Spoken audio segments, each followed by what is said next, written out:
Hi, so today I'm going to show you how to do a chain stitch for crocheting. So all you need is a hook and some yarn.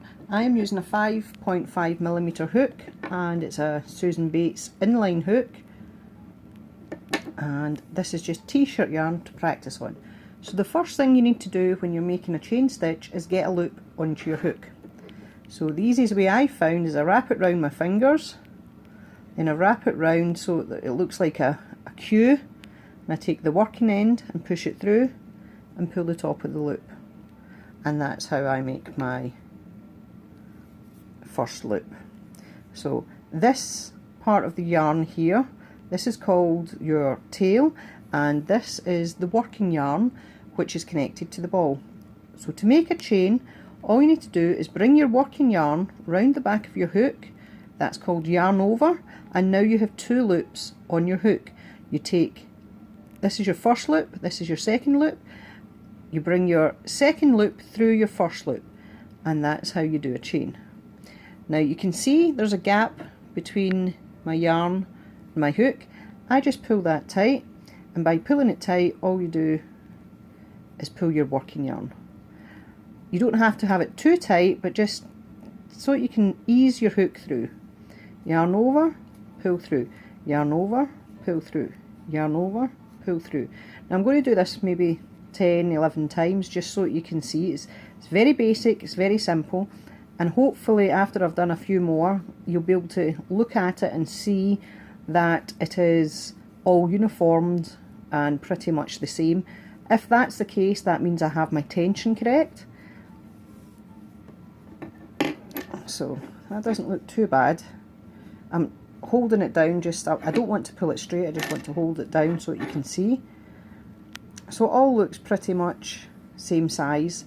Now the problem with doing chains is you can either make your chains too large, which you do by leaving quite a big gap between the hook and where you're wanting to work, and you pull it over, so it's yarn over, pull through, you're still leaving that gap here, yarn over.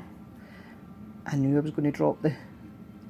Because I've been crocheting for a wee while now, it's hard not to have your tension right, and by making it too loose I'm not having my tension right. So that's me doing it too loose. Now you can also go the other way by pulling it too tight, and what that does to the chain is make it smaller, which you still have a chain that could all look the exact same size, but it's when you go to do your second row that you're going to have your problem. So I'll just take my hook out. So here we have the chains that were okay. Here we have the chains that were too loose and too big, and then I'll just move it round again, and here we have the chains that are too tight. Now you might not see a big difference between these and that, but trust me, there is. You can see there's not much give in it, but these are too tight, too slack, and just right. Now what happens when you go into your second row, if this is the chain that you've done and you're doing it too tight, is your work will curl. So my chain row here is this row here, along this edge here, and because I made the chain too tight, the work curls, so it looks like a rainbow, which will present problems as you continue your work, because your next row will then be on top of it, like here. So it's going, your work's going to go out in a V. It's going to come out like this and this. So you're not going to have a straight line. Your working yarn, your chain should be flat next to the hook, but it's not. So this one is, I've done the chain and I've done it too tight. This one here is the opposite. I've done a chain and it's too loose. Now you might look at that and go, well, yeah, that's okay. It looks pretty good. There's no, it's quite uniformed. It's almost straight. But you can see, if you look here, down this row here, there's a gap and that's because my chain is too loose and it's not pulling together properly. Even when I pull my double crochets tighter, it's just leaving this gap. So you can see that that row there has got a gap. This row is curling, and this next one that I've done should be okay. So that was my chain row here, along here.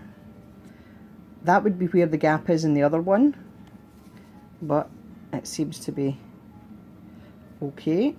If I put my hook down and do the straight test, it doesn't look too bad. I'll just try and do that so it's, there you go, so it's not too bad. If you stretch it, it will still lie straight. So that's the three things that can go, some of the three things that can go wrong if you get your chain not in the correct tension. So when you crochet, tension is very important, and it will come to you. You will get it. You might not get it immediately, but you will get it. So this is a chain that we did on camera. I'm just going to pull it out. This is called frogging it because you're ripping your work out. So it sounds like, if you say, "I ripped it out," I'm ripping it out, and it sounds like a frog, apparently. Rip it, I suppose it does. So I'm just going to quickly show you how, another couple of things that can go wrong when you're chaining. When you're chaining, you just, as I say, yarn over, pull through, yarn. So you could be doing, say it's a project and it tells you to do 200 chains. You're doing a long shawl or something and your foundation chain is 200. So you get to 120 and you're counting your chains, you're being really diligent, and then you realise when you get to 200 that 120 you turned your work. Now what that means is when you're doing your work, you're holding it, but sometimes as you pull it through, you can twist this part of the work without noticing you're doing it, because chaining, you very rarely, once you've learned to chain, do you actually look at your work when you're doing it. I always tend to be watching the TV or have something else going on. So you can see, so I've done that's the back of the chain. So I've done a nice chain here, and then all of a sudden it's twisted. So basically the only thing you can do there is frog it or pull it out. So I like to pull it out just right past the mistake and start again. So one way to combat that is when you're doing your chain and it's a long chain, once you've done a few of them, go to the very first chain and with your hook just push your hook through the first chain. Don't worry about making a hole. Your yarn will stretch and it will cover it. So there you go, you've got your yarn on at this end and you have your loop that you're working with at this end. So just pull this down out your way, but keep it on your hook and just continue to do your yarn over, pull through, yarn over, pull through, yarn over, pull through. This will stop you from doing any twists into your work.